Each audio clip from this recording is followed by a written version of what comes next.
Welcome to Autism Confidential, the podcast from the National Council on Severe Autism, where we take a hard look at many of the most pressing issues in autism today.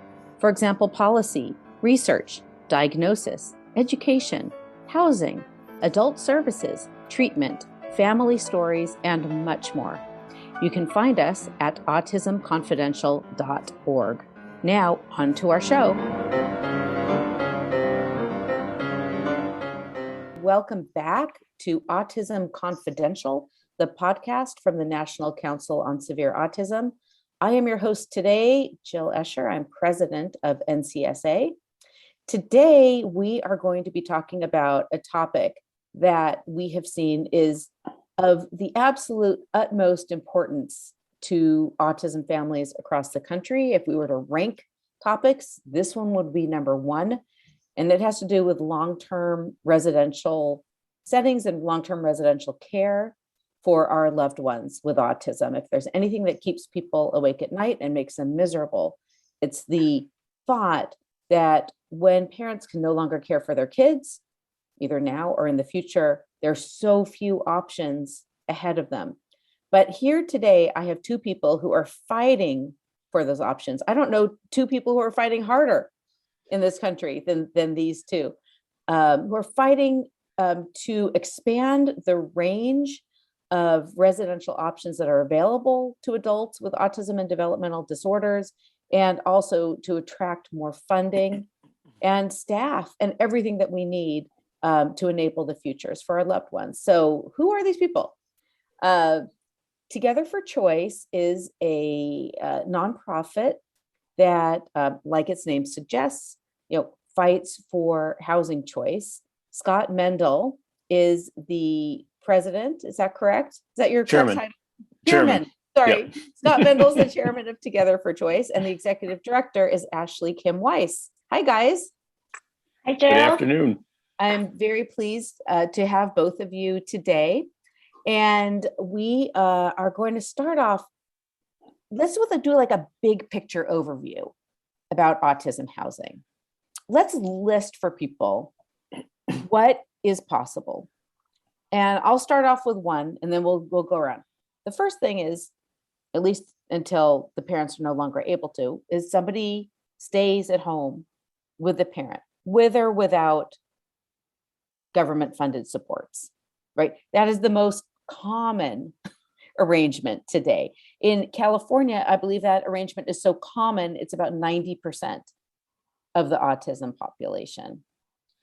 Group homes, which are usually licensed by the state and receive federal funding and state funding, right, to provide a kind of smaller setting, generally, 4 to 6 people? 3 to 4 now. Three Usually to four, about 3 yeah, to 4 in California. Yeah, in a house. Another one is having people live in their own home or their own apartment, their own condominium, with support.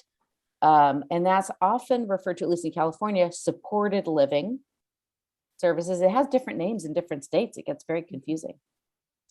Another option is what's called ICFs. So let's start there. Can you tell us, Scott, what is an ICF and where are they and how are they funded? Sure. So ICF stands for, it's an acronym that stands for Intermediate Care Facility. And in this case, we're talking about intermediate care facility for individuals with intellectual disabilities. So an ICF 2ID, basically, is what these things are called. We call them ICFs. And these settings have been around for about 50 years. They were sort of the initial Medicaid settings for folks with intellectual disabilities. You can roughly divide them into two types. There are state-operated ICFs. The state runs them, hires the staff, pays the staff, and they're directly funded out of the state budget. And they get Medicaid funds, so it's the feds then reimburse the states for a percentage. And then there are private ICFs. And private ICFs can be operated by a nonprofit. That's typically how they're operated, by a nonprofit agency. But there are also for-profit ICFs as well. And again, most of them are Medicaid funded, so that both the state and the feds kick in Medicaid funds to operate these settings. But there are some private ICFs that are private pay as well. And can I ask you, usually, like in California, it's been about 50% federal Medicaid dollars and about 50%, although it's been growing, state general fund. What do you see? What is the pattern across the country in terms of what share is federal? Well, the way Medicaid is structured, Medicaid is a federal statute, and in that statute, there's a provision that calculates for each state what the federal share of the Medicaid payment will be for that state. And it's based on what they call the so-called wealth of the state. So places like California, Illinois, New York, those are considered the wealthier states. And the feds kick in normal times about 50%, slightly more than 50%. During COVID, that actually went up to about almost 57%. And then it goes all the way to what are called the poorer states. Let's take Mississippi as an example, where the feds would fund about 75% of the Medicare costs. Got it. Okay, thank you. Okay, so going back to the types of ICFs, you were talking about publicly run, you're talking about privately run, even some that accept private pay from some clients. Right. Can I ask you a quick question? The ones that are publicly run, are those publicly run ICFs? Is that what people were calling institutions? Well, the word institution has no real defined meaning. It's sort of, people use it to talk about all sorts of things. In fact, even group homes with more than what a person thinks is the desirable amount are called institutions in that person's vocabulary. The word is flung around incredibly recklessly and was abandoned to label almost anything that people don't like. Yes, I've seen that, unfortunately. But in its narrowest sense, yes, the state-run ICFs are called institutions. And sometimes, like here in Illinois, you'll hear people say, community settings, and they use that in a term that's broader than just home and community-based settings as the feds define it, to include private ICFs as well. Because they're, from the perspective of a family, there is not a lot to distinguish an ICF from a group home, for example. My daughter lives in an ICF on the campus of Misericordia on the north side of Chicago.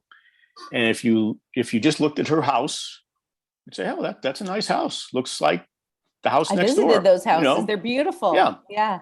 And so, if you just took a snapshot of that house, it would look like a group home, and it operates in a very similar way. It looked exactly like a group home. Yeah. Yeah. It happens to be in a campus setting. So, her neighbors are folks like my daughter.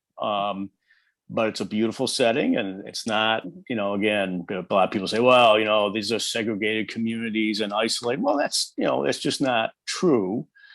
Certainly, if you go back in time, go back in history, especially state-run facilities did tend to isolate and warehouse and that sort of stuff. And there's some horror stories when you go back 20, 30 years, but that a lot has happened since then.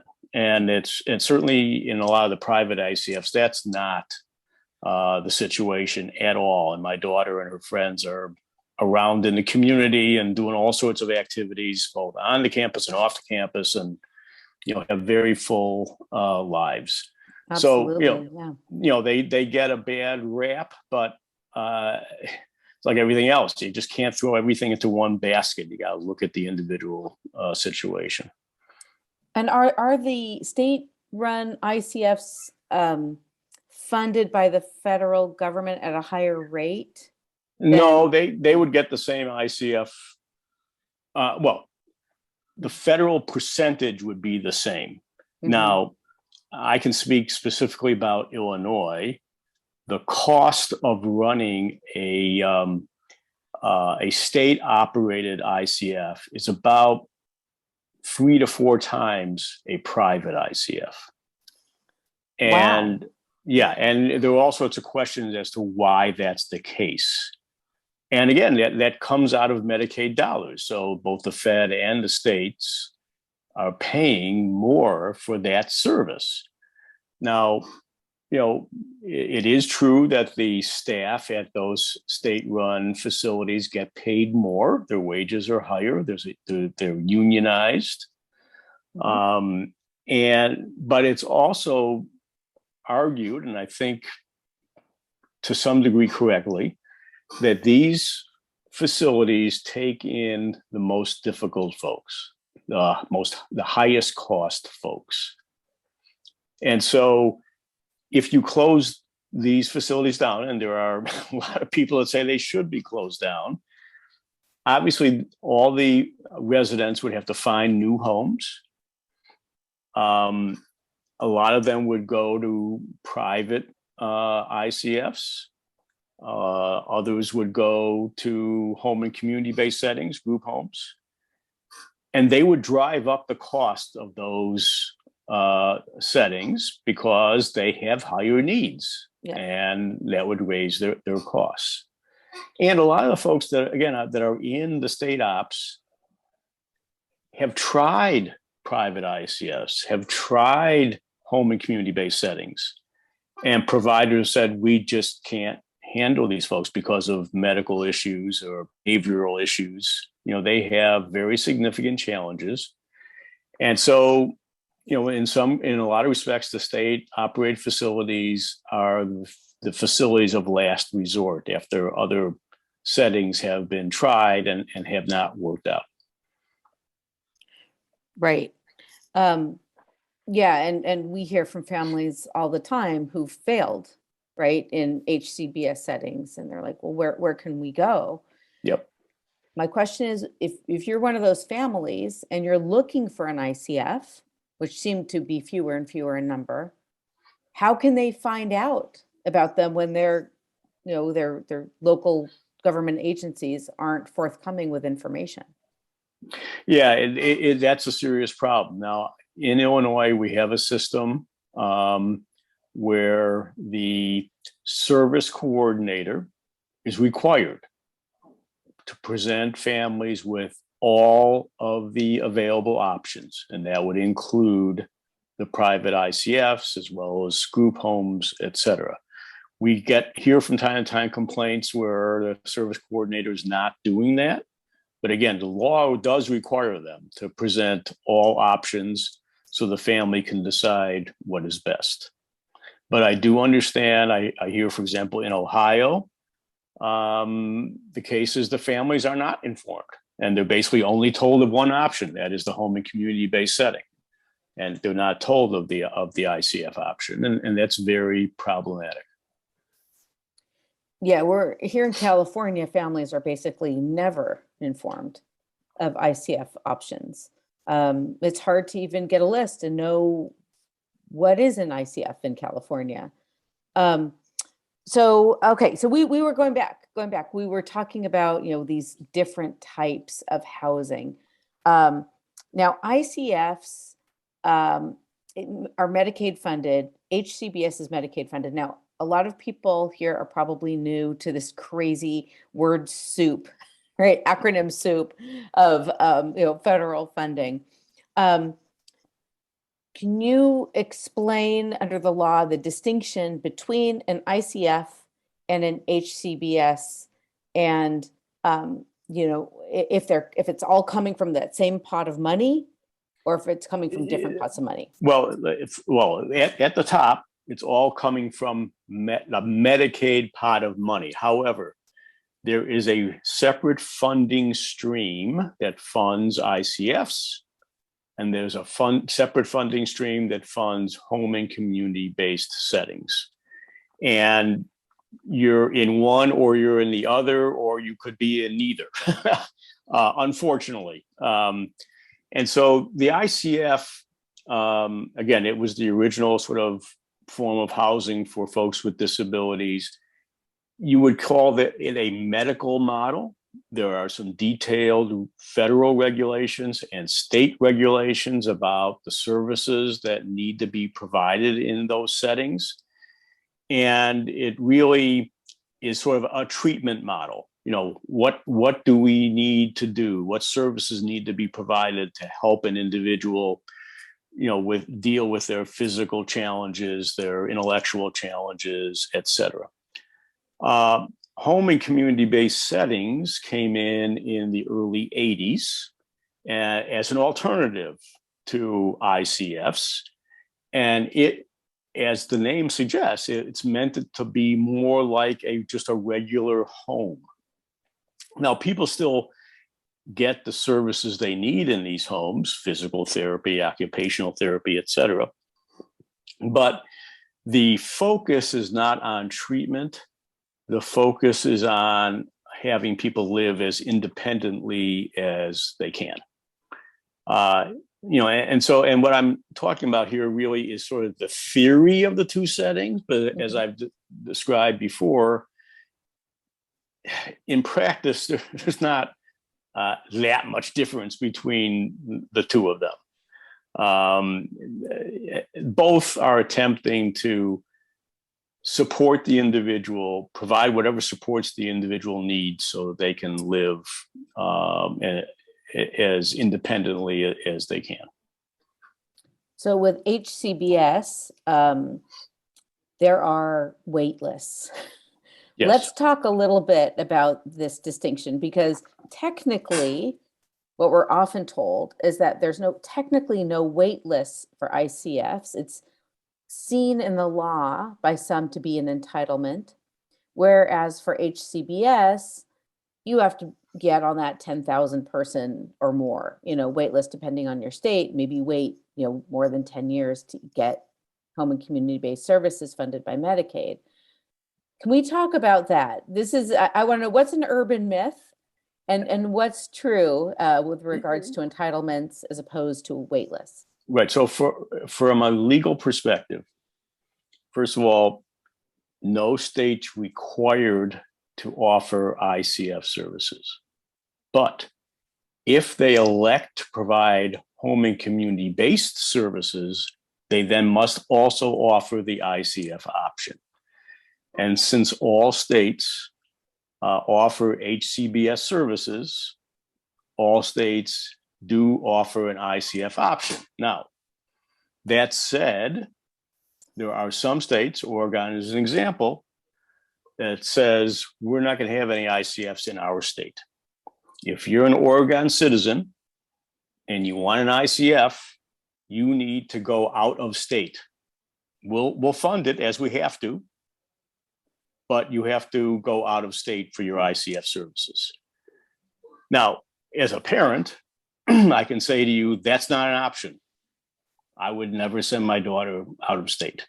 Mm-hmm. You know, it's critical to her, it's critical to us that we be proximate to each other so we can see each other and spend time together. I think almost all families feel the same way. Right. And the other, along the same lines, the other issue is, if you take a look at California or Illinois, these are geographically large states. And the law says, the courts have said, yeah, you're entitled, so to speak, to an ICF, but you're not entitled to an ICF of your choice. So you could be living in Northern California, and the state says, well, we got an ICF bed for you down in San Diego. In Illinois, I could be living in the Chicago area as I do, and the state could say, we've got a bed for you, for your child down in Carbondale, 500 miles away. Mm-hmm. Again, that's not a realistic option, but that's the reality. That's the reality under the law. And additionally, obviously we all want our family member who needs services to have high quality services. And just like not every group home offers high quality services, not every ICF offers high quality services. In Illinois, Misericordia is reputed as providing high quality services, and it does. Mm-hmm. So it has a waiting list of several hundred folks waiting to get in, and they will wait years to get in. So there is a waiting list. It's just that all those folks, Illinois would say, we've got a bed for you right now. It's just not at Misericordia. It's at someplace else, maybe far away, maybe close by, but not high quality, maybe in a state operated facility. So Illinois is meeting its legal obligation to provide an ICF bed, but it may not be a desirable bed for that family. And families are willing to wait, as you would expect, to have a setting for their family member that's high quality and that's close to where they live and that sort of thing. So there are waiting lists for ICFs, even though supposedly there aren't. And there are definitely waiting lists for HCBS. Let's talk about that, because this is something we hear about all the time at NCSA, is the enormous frustration of families. I don't know, we hear from people from Texas, from Florida, from Georgia. I mean, you name it. I could name many, many states where the wait lists are thousands and thousands of people long. Tell me about these wait lists. Why are they so long? What happens in the interim while people sit on these wait lists and they can't get services and they're living with somebody with very, very severe behavioral disability? Right. So wait lists exist for HCBS because states can, and in fact are required to tell the feds how many folks they intend to serve in their HCBS program. And so a state can say, we don't want to serve anybody if they wanted to. They could. Yeah. Absolutely, they could. Right. Yeah. Right. But again, but they can pick their number, right? But they pick their number. And again, a lot of it's a budgetary constraint because the states do have to kick in whatever their proportionate share is. They're, 30, 40, 50%. Right. Share. And so a state will say, we're going to serve X and the demand is X plus. And so there's a waiting list. And nationally, that waiting list, the latest figure I saw was just shy of 600,000 people with intellectual disabilities nationwide waiting for a spot in an HCBS setting. No, there was an HCBS setting can, as you pointed out, Jill, can be services at home. And in fact, in Illinois, over 75% of the folks who choose HCBS choose their home as the site for their services. Let me ask you a question about this 600,000 number. So in California, for example, there technically isn't a wait list for HCBS, technically speaking. In reality, there aren't agencies that are serving, in many, many cases, people with severe forms of autism. Yep. So the law says one thing. In reality, there really is something like a wait list or lack of access. I've experienced that myself, where we couldn't find a single agency willing to take my son. The wait list might actually be longer than 600,000. Yes. Okay, let me actually back up 1 second. There recently was a push by disability advocates to get rid of the wait lists and to fully fund HCBS. I looked at that in two ways. I said, oh my God, wouldn't that be the most wonderful thing in the world? Because I want everybody with autism and developmental disabilities to get the services they need, period. That's my own political philosophy. On the other hand, I looked at that and I said, there's no way Congress is going to fund this, right? It's so expensive. So what do you think about, these initiatives to try to get more funding into HCBS? Anybody that cares about folks with disabilities can't possibly support the existence of waiting lists, right? Those are terrible things. These are people in need of services and they're not getting them. They're waiting to get the services they need. That's a travesty. So wait lists should end, but you're absolutely right. It's going to take a lot of dollars to make that happen. And unfortunately, a lot of the proposals, the Disabilities Integration Act, for example, they command the end of waiting lists, over the course of a number of years, but they don't provide any funding for it. And that makes it an impossibility. Or it's basically the feds commanding states, you must get rid of your waiting lists, but we're not going to give you any dollars to do it. So it can't happen. So, you have to marry the mandate with adequate funding. That's a lot of money. I think we need to do it as a country. We should do it, but getting the political support to make that happen is very, very difficult. Yeah. And obviously that those proposals didn't win. Yes, right. I mean, the Build Back Better Act, we saw huge amounts of dollars proposed for HCBS. And a lot of that was it didn't mandate ending waiting lists, but it was designed to reduce waiting lists and hopefully bring them to an end ultimately. Now, again, the bill didn't pass. There's no prospect of it passing at this point. So we're back to square one as far as that goes. From my perspective, let me just make this one point. While I strongly support ending waiting lists and funding it, my fear as somebody who says we need to have all forms of services available, including ICFs, my fear was that folks would take money from support for ICFs to get the money needed to end the waiting list for HCBS. That's my fear. And there have been some proposals that would actually do that. And so we've strongly opposed those things. Yeah. But my view is you need to preserve the ICF option, which means adequately funding that, and then end waiting lists in HCBS, which requires separate funding to make that happen. Well, we certainly agree with that. I mean, we're 100% for all the options needed by the wide variety of clients, right? Some of whom simply cannot, survive in a quote unquote community setting. And there are many reasons for that, but I've seen it with my own eyes. Both as, and I want to say something, I'm also a landlord to adults with autism and developmental disabilities. And I've seen some cases where people are absolutely miserable and completely underserved and neglected in the quote unquote community. There's a lot of wishful thinking about community-based settings. I'm obviously in favor of them, but they're not for everybody. And I don't understand why there's not this acknowledgement about... Well, let me make 2 points on that because it's very, very important.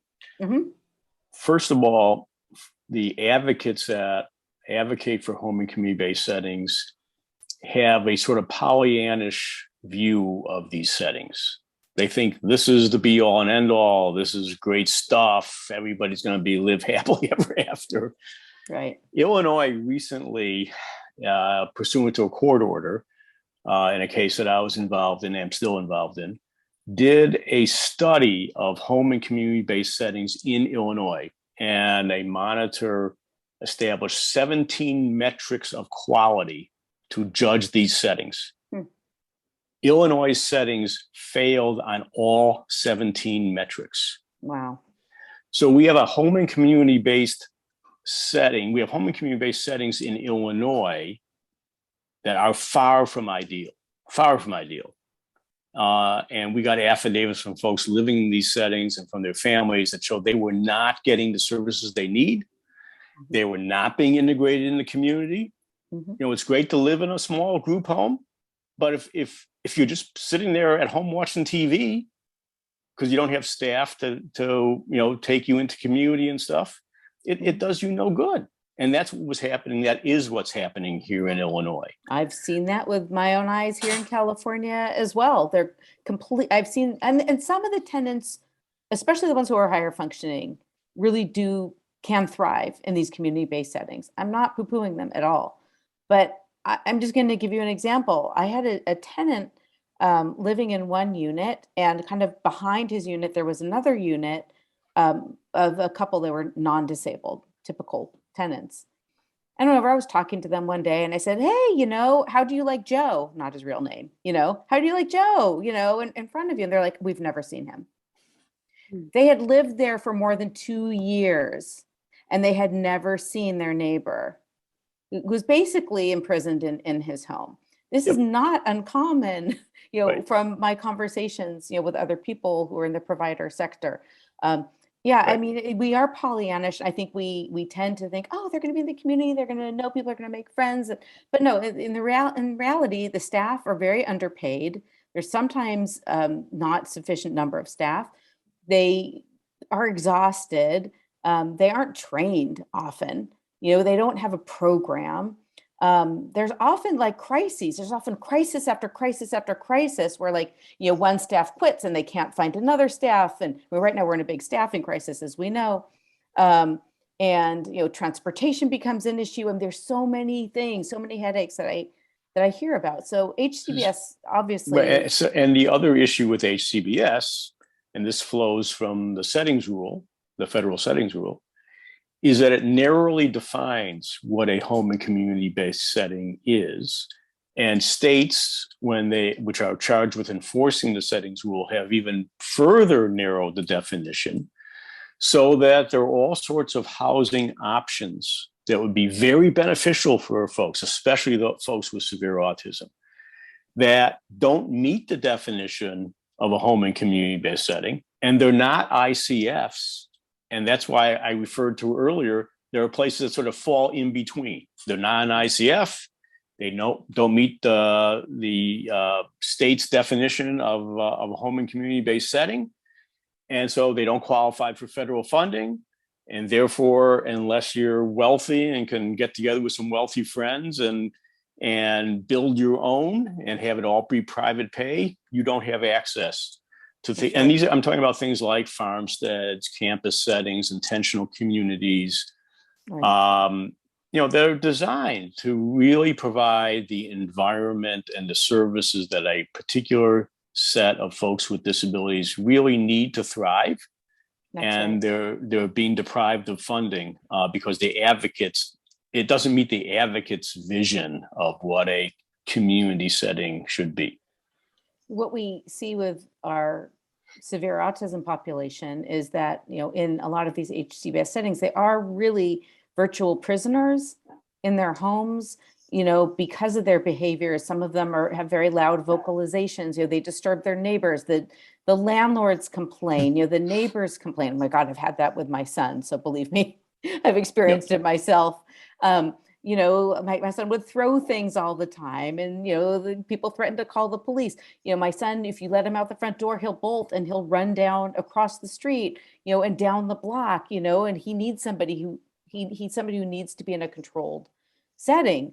But no one seems to acknowledge this reality. You guys at Together for Choice talk about the need for the full continuum of care, right? From the ICFs to somebody living in their own home independently, and everything in between. You would think that reasonable people could say, of course, we need all those options on the table. And it seems absurd to me that the disability rights advocacy community has been so focused on defunding, right, this sweet spot in between those two poles. Yep. I mean, it makes no sense to me whatsoever. It seems completely ideologically driven and blind to reality. Ashley, I want to ask you, because you're actually on the ground, you're in the trenches working with families who are seeking this sweet spot, right, in the continuum of care and have been denied. Can you share some stories where parents have been struggling to find appropriate placement? Yeah, so I will start with Jody Weaver, who published a blog with you last year. She has two adult twin sons who had tried about 3 group homes after they aged out of a farmstead residential school at the age of 21. And when they did, they And those regressed group homes are significantly. considered HCBS, right? Yes. Yeah. those So are in HCBS. Pennsylvania, they only allow group homes, and that's pretty much it, and private homes. And Pennsylvania does not allow any campus settings whatsoever. So if you are in any congregate settings, you do not qualify for HCBS settings funding. So their behavior, regressed significantly over the course of 5 years. They got kicked out of group homes. And in their last home, basically the 2 residents in the home, which was Jody's sons, were just taking turns going into psych ward. And police was coming all the time, ambulance, staff tried their best, but they could not manage their behavior. So eventually they were transitioned into a campus setting that does not qualify for HBS settings funding, but the state made an exemption for that for them. Now, their behavior after being there for almost 8 months, they exhibit behavior once in a while, but nothing close to what they used to have when they were living in a group home setting. So let me just give you an example of how absurd this is. So when they were living in a group home, their last budget per person was about $550,000 a year. Oh my God. Right? Because of their behavior, they needed Yeah. more staff and all that. And add all the cost of police coming in, ambulance, psych ward, hospital stays for weeks and months. That's what we all had to pay, basically, right? And now living in this campus setting, which does not qualify for home and community funding, it's about $240,000 per person. And so, but now the state is saying they do not qualify, so they need to move back to a group home. So why is the state saying that they don't qualify for that setting? Because the setting is campus setting, and therefore it was done due to emergency crisis, but now that they're more stabilized, they need to move into a group home, and they're willing to fund them at more than twice the amount. Yes. Even though it's not even about the money. It's not even about the money. It just did not work. And they even offered the provider of that group home right before they transitioned out of that home. They said, we could give you more money. And the provider said, it's not the money. They are so much better off in a campus setting, in a farmstead setting, where they really thrived when they were at Camp Hill Farmstead School. So this is a situation where the state is saying, well, we do not allow campus setting, and it doesn't matter whether it works for the individuals or not, we're just not allowed to fund it. So you need to move out. We might work with a provider to create a new group home for them, but we're not willing to continue funding their services as long as they live in a campus setting. It's breathtakingly absurd. Yeah.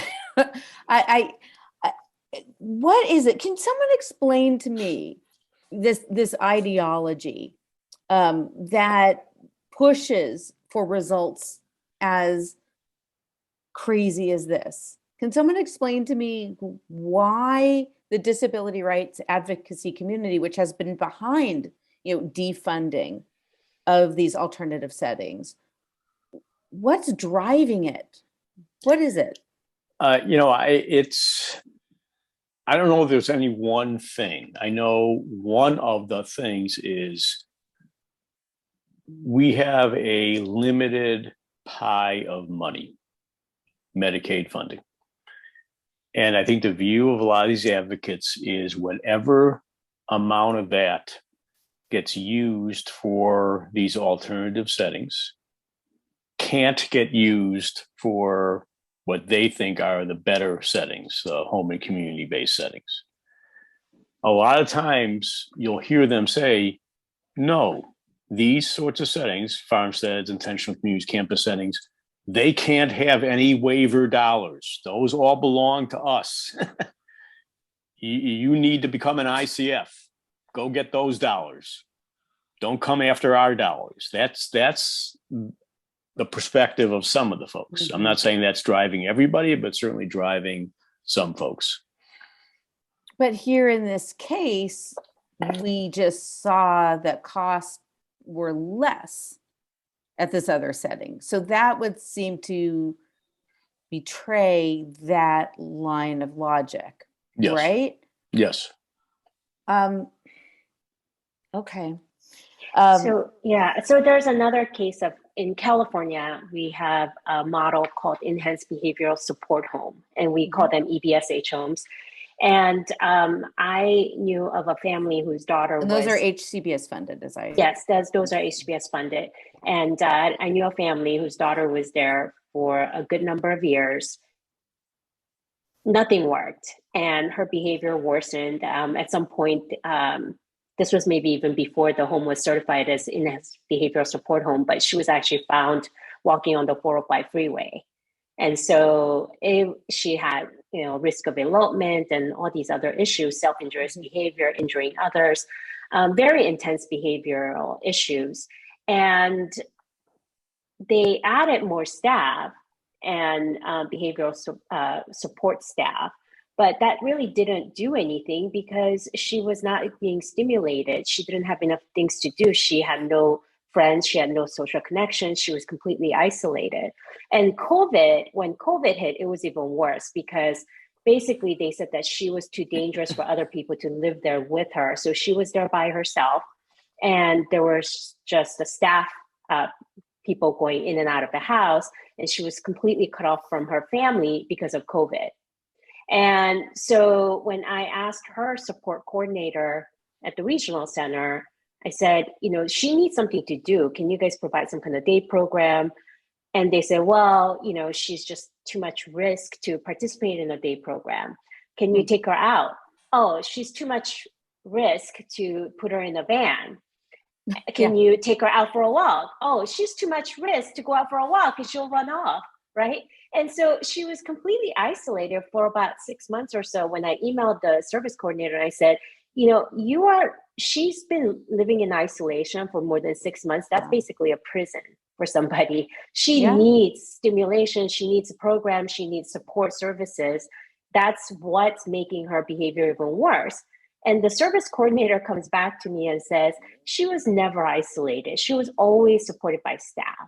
And I said, I really hope that you don't think that, just having staff around her is considered inclusion and integration.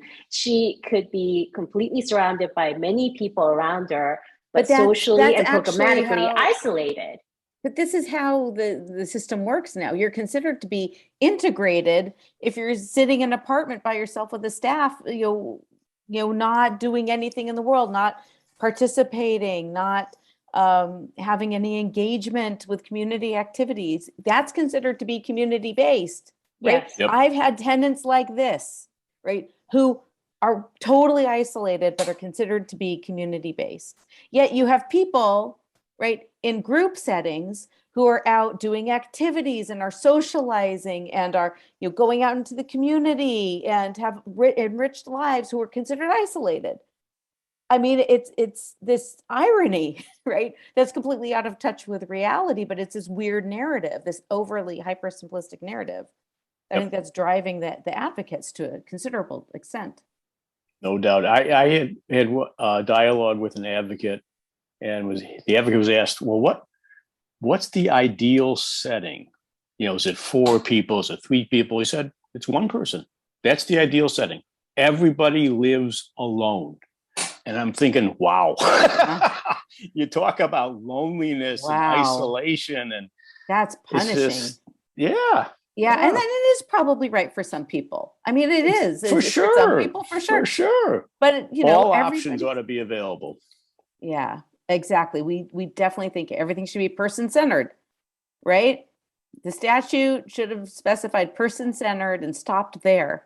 Correct. Rather than moving on to really arbitrary and irrational And the states have taken it even further because, in the settings rule, there is no numbers limitation. There's nothing that says you can't have a campus setting or whatever that.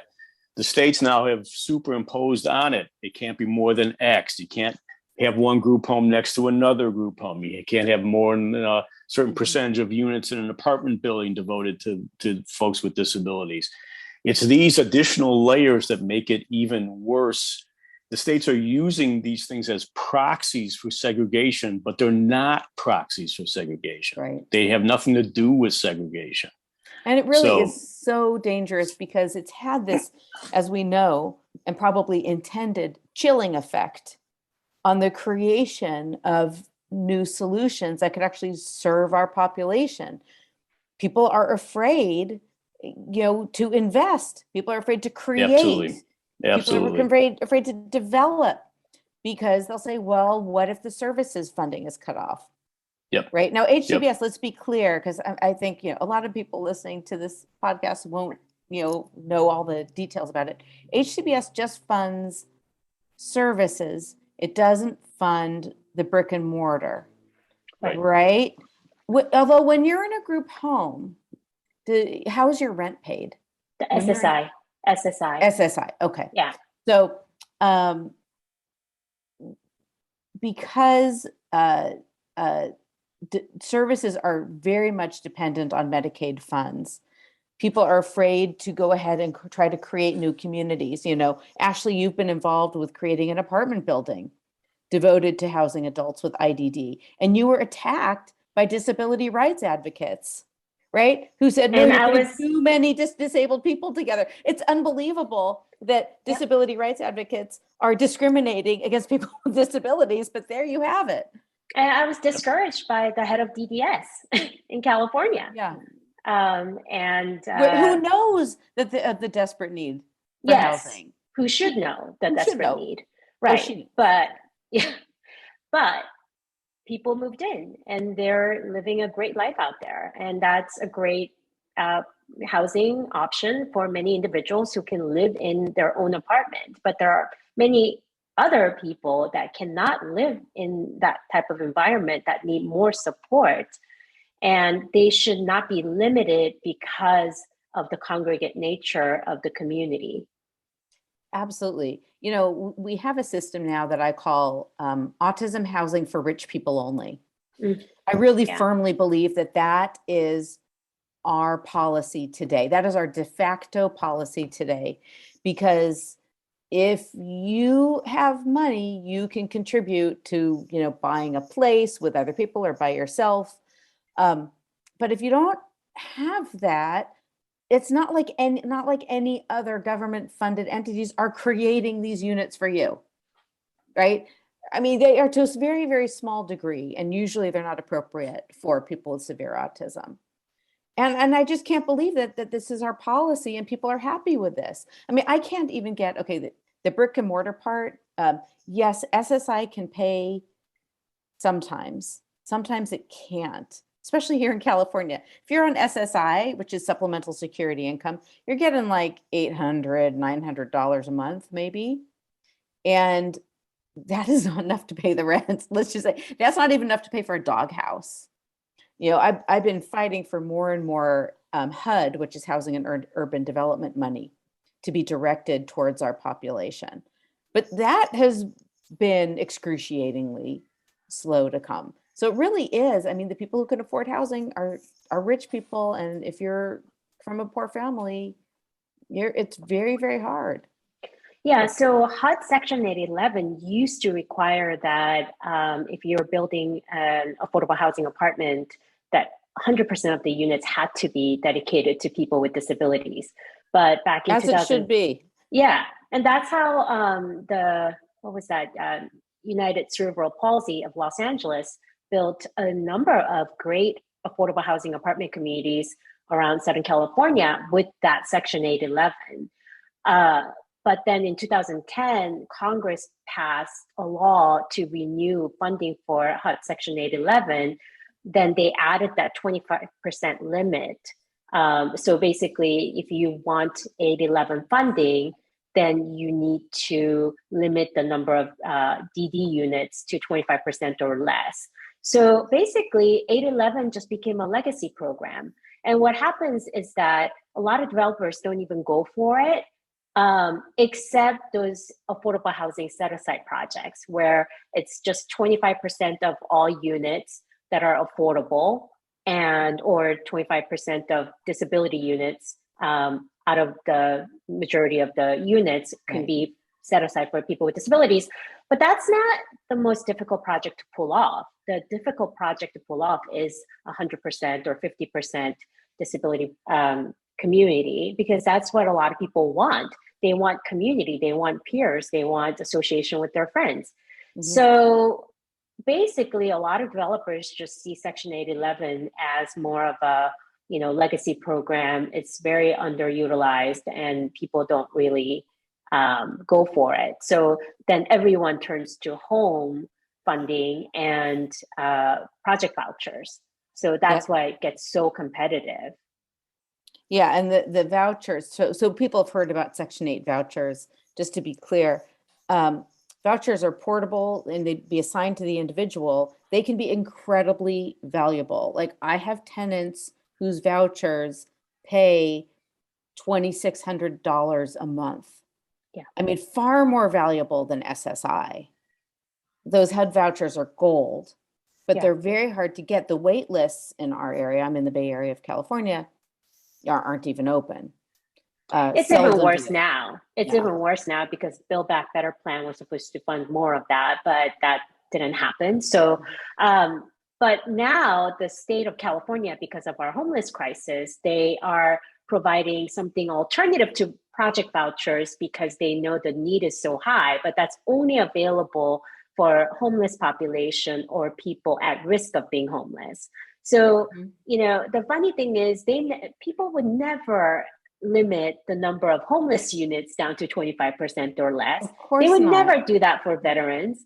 And, when you look at the tax credit projects, the IDD housing population is not a large population in terms of the special needs population. So we don't get a separate category.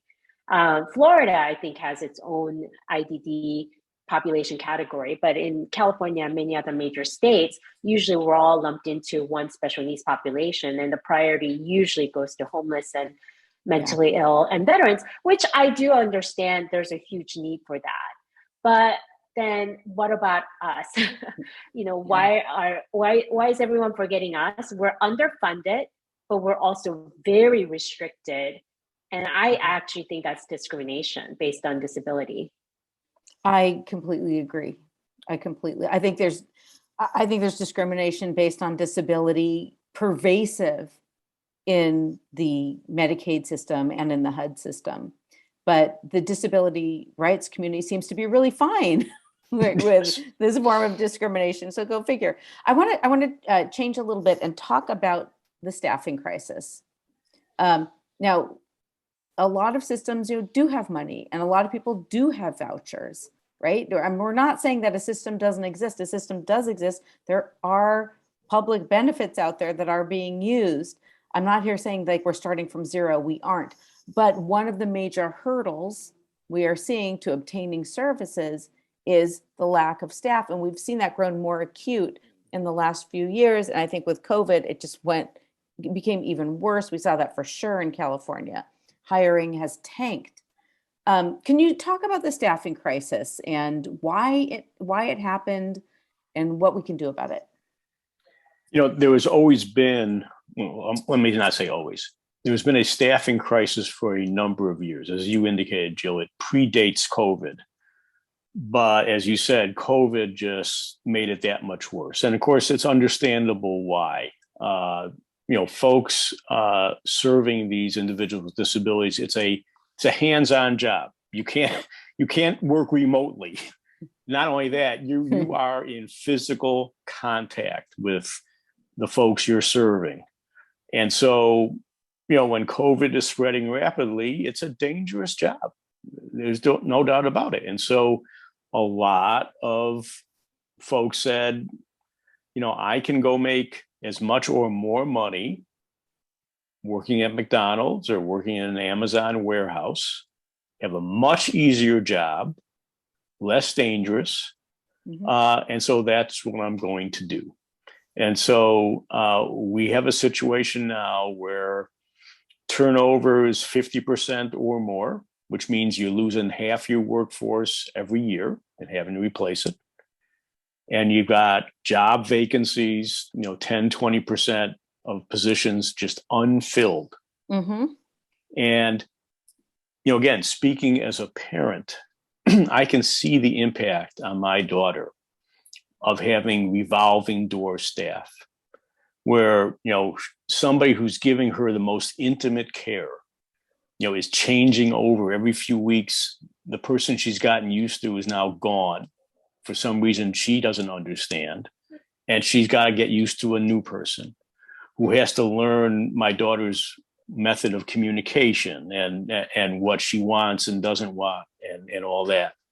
And, this is not, my daughter's not an exceptional example. This is everybody's experience. And so, it's a crisis in terms of just turnover in numbers, but it's also a crisis in the quality of care that people are getting and the mental toll it's having on the folks who need these services and are having to deal with ever-changing folks taking care of their most intimate needs. A lot of it is money. It's probably not all money, but a lot of it is money. I know, for example, in Illinois, originally, I'm going back now, probably close to 30 years, the reimbursement rate that was established for these settings set a wage rate for the direct care folks that was about 150% of minimum wage. But as like most things, the state didn't keep up. That rate stayed the same for years and years and years until it became the reimbursement rate was just enough to provide a minimum wage to the direct care worker. And it is not a minimum wage job. It's a very, very challenging job. And so you can expect when you actually have a declining wage in real terms, you're going to not attract as many folks. You're going to not attract the quality of folks that you want. And that has created a crisis. We are just now in Illinois trying to dig ourselves out. And so the state is gradually increasing the wage. So now maybe it's 15% above minimum wage, but it's still very, very low. And it's not enough to attract quality or quantity of folks needed. The other issue is it's, not viewed as a career path. Where do you go once you're a direct care worker? I mean, there are some supervisory positions, but there are, very few relative to the number of direct care positions. And so that's a challenge as well in providing, a career path. So somebody can go in thinking, okay, I'm getting in at the bottom level, but I can advance up and have a more responsible job, a higher paying job, that sort of stuff. So those I think are two huge challenges, pay and a career path. We are running out of time. I could talk all day, of course. Let me ask you, what are the one or two most important things that advocates for people with severe autism or IDD should be focusing on? People, I want to say this honestly, people are panicked. They're panicked looking into the future and seeing no real solutions, no assurance, that there's a place for their kids to go. What do you say to these people? What's the most important thing that they as advocates should be focused on? Yeah, let me just give you my thoughts. Ashley, I'm sure, has hers as well. I have found in speaking to state legislators and federal legislators that by and large, not 100%, but the vast majority do want to do the right thing. But they're not aware of the situation. And so to me, since we need change, at the federal and state levels, we need to educate the folks that can affect that change. Those are our legislators. And I think we just need to be relentless in seeking meetings with these folks and bringing home to them the human issues that are involved here. And I have found that when you do that, again, most people want to do the right thing. They're in public service for a reason. Mm-hmm. And it does affect them. And we can affect change in that way. That's my view. Ashley? Well, I work with a lot of families and trying to educate and train and prepare families, and when they're trying to advocate for their loved ones. I think oftentimes families are so overwhelmed by their day-to-day survival issues, and that they just assume that eventually somebody else will get that figured out for them.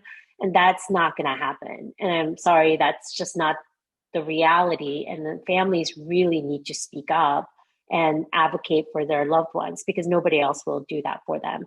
And I often find families just so surprised and shocked that when it's time for them to actually start looking around, there's nothing available. And they ask me, how could this happen? But, it's just that this is the reality, and families need to speak up. Families are the ones that have to advocate for their loved ones. And what we can do is provide the support they need to have their voice become more effective and be heard. But at the end of the day, their voice matters, not ours. If people want to join Together for Choice as individuals or as organizations, what should they do? They can go to our website, togetherforchoice.org, and click on membership. Individual members can join for free. Service providers or organized groups are charged a very nominal fee annually, and they have access to all of our resources and information that we put out on a regular basis. And I will put that link in the show notes. And I also want to put in a plug for NCSA's new National Grassroots Network. So if you're listening to this and you do have even, let's say 5 minutes a day, 5 minutes a week even, to devote to some advocacy, just go to our website. It's on the menu bar. I'll put it in the show notes, our National Grassroots Network, so that we can connect more with decision makers about these super urgent issues facing our community.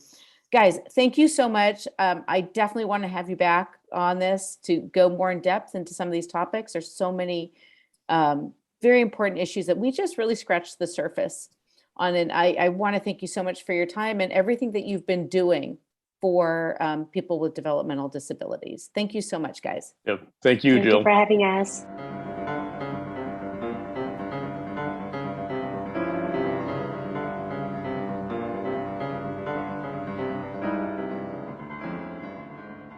Thanks for tuning in to Autism Confidential. If you'd like to learn more, share an idea for an episode, or become a sponsor, please visit us at autismconfidential.org. The views expressed in this podcast are solely those of the individual speakers. Content presented is for informational purposes only, and we do not provide any medical or legal advice.